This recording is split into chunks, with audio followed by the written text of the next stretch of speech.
yow borom leeri tay ma yàlla sëñ bu mag bi li nga xam lépp ci nga neel yu mu foogul may gu may dool yaay ngërëm di ma yaatal di ma leeral di may bégal di ma baaxal. auzu billahi min asheytaani rajim bismillahi rahmaani rahim barkeb Sëriñ Tuuba fas yéene liggéey Sëriñ Tuuba. kon mbokk yi ñu ñëw ak yéen ci seen naafile bis bi te jukkee ko ci téereb Sëriñ Souhaïbou Mbacké bii di Xurratul Hayni. kon ci fàttali tey la guddik juróom benneel gi.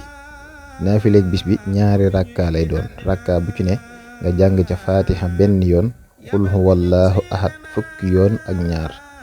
Sëriñ Souhaïbou Mbacké wax na ci Xurratul Hayni bi ni képp koo xam ni def na julli gi mel na ni ku julli ci maqaama Ibrahima junni rakka, julli ci jàkkay Makka junni rakka, saraxe junniy dërëm, lele junni ñu xiif. te bu ñaanee dees na ko nangu, mel na ni it ku jox ndogu xeetu yonent bi sallallahu taala alayhi bi alihi wa sahbihi wa sallama wépp.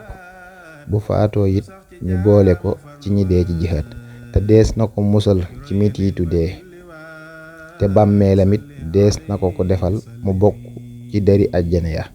ba tey buy dekki dana ànd ak leer gu mel ni jant bi, di xeeñ xeet gu neex, te dana tàbbi àjjana te deesu ko xisaab, te ca mbooleem yonente ya lay bokk bu ëllëgee. mbokk yi kon julli gu ama am solo ngi nii, maa ngi sàkku ci yow ñaan ginnaaw ba nga ko defee. ci fàttali kon tey jii mooy bis bi ñuy fàttaliku Sëriñ Souhaïbou Mbacké di màggaluk Sëriñ Souhaïbou. ñuy ñaan suñu boroom mu dolli ñu koo fayal ngën gi fay ci barkeb Sëriñ Tuubaa.